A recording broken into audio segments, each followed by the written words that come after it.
What's up, everybody, and welcome to another episode of Raudeza Reviews. Now, I know I say this a lot on the show, and it's because it's true, but I'm a huge fan of the Predator series. I always have been. I was completely blown away by the original film in 1987. It was something that was completely, for lack of a better word, alien to me in terms of a movie, and it really spawned a kind of genre, and I think it was really awesome. Now, props to 20th Century Studios on this film for not putting the name Predator in it and just calling it Prey. I think that was a pretty bold move, and in many ways it really worked. Now, I'm going to get back to the actual title of this film a little bit later on, but I do have to say, I know that many of the Predator films have not been the best. Some of them haven't been well received. I actually like the last Predator movie, and you know what? I mean, it really confuses the nomenclature because, again, props to them for not calling this Predators, the Predator, because it really confuses a lot of people, especially in the continuity, because you don't really know where this fits in the canon. And that's where things get really convoluted, and I really think that it really hurts the branding of this franchise. And now we have the latest entry into this universe, so to speak. I think it's a very interesting way to go in terms of the overall franchise. Whether or not it's canon, I still don't know that yet. So let's see if this movie is a hit or miss. Today we're going to be reviewing Prey, not Predators or anything else like that, just Prey. Let's take a closer look. First, let me start by saying the name title alone evoked a memory from me from my childhood back in the 360 days. There was a really awesome game called Prey which happened to have Native Americans in it. In fact, the main protagonist was a Native American. Not only was Prey an amazing first-person shooter on the 360, it was one of the best games of that era and highly underrated.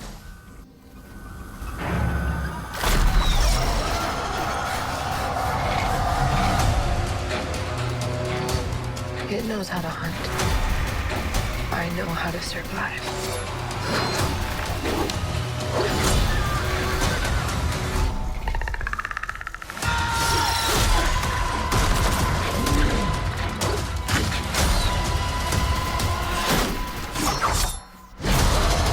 Whatever did this, I can kill it.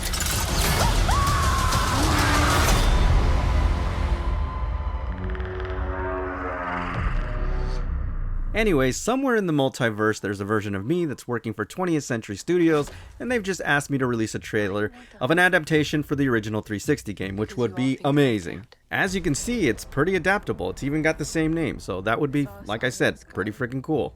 But in this universe, I'm just a small YouTube channel who's reviewing the actual film that we got. So first, let me start by saying that this film has a very intriguing premise, and what I really like about it is that it's got a lot of Easter eggs, not only in its overall conception, but actually put into the movie. Now, first and foremost is the fact that the Yautja, also known as the Predators, have actually been visiting Earth for thousands and thousands of years. And obviously, this movie is building on that premise that we saw in Predator 2, where we realized that at least in that film, it showed that the Predators, or the Yautja, have been on Earth since colonial times, which I think is pretty freaking amazing. Of course, as I mentioned before, in the subsequent sequels, we learned that they've been on Earth a lot longer than that. Now, I want to begin this review by talking about a lot of the positives and things that they did right in this film, and it mostly has to do with the visuals. The cinematography in this movie is just gorgeous to look at. The landscapes, the vistas. I also like the camera work in terms of the way that they shot the film. I mean, it's just so authentic looking, and it actually reminds me a lot of The Northman, where they just have these long panning kind of scenes without too many jump cuts, which is really awesome, guys. I also really like the pacing in this film. It's really building up to what's eventually going to be a showdown with this Yautja, and I think that was really well done, guys. Now, not to contradict what I just said, because, you know, I do have to clarify. Now, there are jump cuts in the film, but they happen in kind of the third act when the action gets very heavy. Initially, when you're watching this film, I mean, it could just be like any period piece that you're watching on, like, Native Americans. I mean, it really, unless you knew that there was a Yautja in this film initially, you wouldn't think that that's what the subject matter was about. And I think that's very effective in terms of building this world and just kind of playing off the natural beauty and just really easing the viewers into what they're about to watch. Another thing that I think that is done very well in this film is the lack of overall dialogue, and I'm going to get into the actual dialogue a little bit later because that is one of my criticisms. Mostly, I like the fact that they show two real perspectives here. The one of Naru, who is the main protagonist, and how she's living off the land and honing her skills and really lives in this wilderness. And also the perspective from the Yautja, who's also just arrived on Earth, likewise living off the land, inserting himself into this ecosystem as an apex predator and hunter. And I think these aspects are done so well. I think the real strength of the overall narrative is when you see Naru just by herself in the wilderness, really just trying to prove herself, and that's one of the aspects that I thought could have gone the wrong way. Initially, I thought this movie was going to fall into the common trope of a female warrior wannabe is trying to prove herself. Thankfully, it strayed away from that very quickly, and it really is just a story about a warrior, regardless of the gender, that's trying to prove herself to her tribe. She's not a damsel in distress. Actually, she's very skilled at not only tracking, but living off the land and the use of medicinal kind of fauna in order to heal her tribe mates, which I thought was pretty interesting. And one of the other things that I like is that they didn't over masculate her. In other words, they didn't make her so masculine. They didn't need to do that, and she was still a very strong archetype, and I really liked her in this movie. Now, of course, there are some problems with this film. It's not all perfect, and my main complaint with this movie had a lot to do with the dialogue. Now, first of all, the dialogue is not that well written, but what I think was most jarring for me is they couldn't decide whether or not they can stick to Comanche, which is the tribe, or English. And it's baffling to me because when they just used hand signals and they spoke in Comanche, it was actually so well done, especially moments of great tension. And then, for some reason, in the very next scene, they would start speaking in English and it would just throw everything off. Now, I wish they would have either just remained silent or spoke Comanche, because it would have made the film that much more authentic and really been much more in line with the visuals. Because when they start speaking in English, it is so jarring. Mostly because when they speak in English, the entire cast sounds like an episode of Riverdale. You see, they actually use vernacular that's very modern, things like "I got this," and that really pulls you out of the immersion. And frankly, unintentionally, I felt like they were breaking the fourth wall. One example of this, and it's one of the Easter eggs in the film, and it's not that big of a deal, not really spoiling anything, is one of the main characters says, "If it bleeds, we can kill it."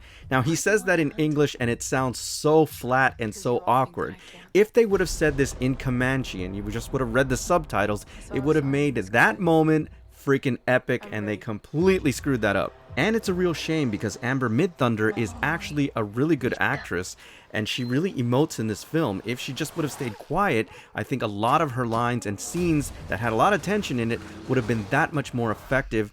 But it was really a detriment to the movie when she started speaking in English, and that's a real shame. Because she has very unique facial expressions, and it really comes out in the film.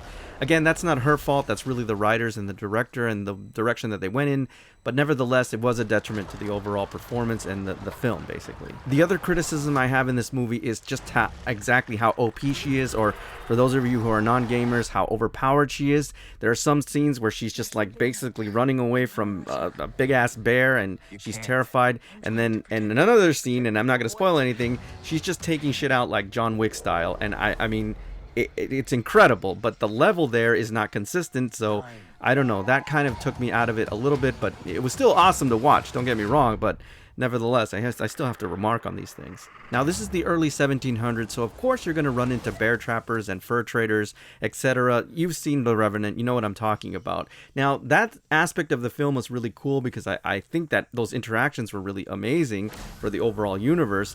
But I also have to say, because of the language thing that I just spoke of, and I don't want to get into spoilers, but that also makes it very jarring. And at one point in the movie, it's almost like if they were making fun of themselves, that everybody kind of understood English here, which was, you know, obviously not historically accurate, but not only that, it doesn't fit in this movie, and I thought that was another aspect that made it that much more weak because of it. Also, apparently they were all French fur traders, and they were all speaking French.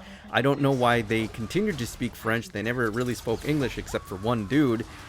I mean, it still baffles me as to why the Native Americans would be speaking English and then they would never, I don't know, whatever. I guess I'm just being nitpicky, but again, it really bothered. Overall, though, I have to say this was a really good movie, guys. In terms of a Predator film, it's probably one of the strongest in a very long time. The pacing was done very well for a film like this. The cinematography is beautiful. The overall story is fantastic. The main protagonist, Naru, is very strong and very engaging in this movie. And I have to say, once the Yautja brings the thunder, holy crap, you're in for a show. I had a really good time with this movie, and the best thing about it, guys, you don't actually have to go to the movie theater to go to watch it. If you have a Hulu subscription, it's streaming right now. You could watch it in the comfort of your home. Alright everybody, so that's my official review on the film Prey. As always, I thank you for tuning in, and I'll see you on the next Route Desert Reviews.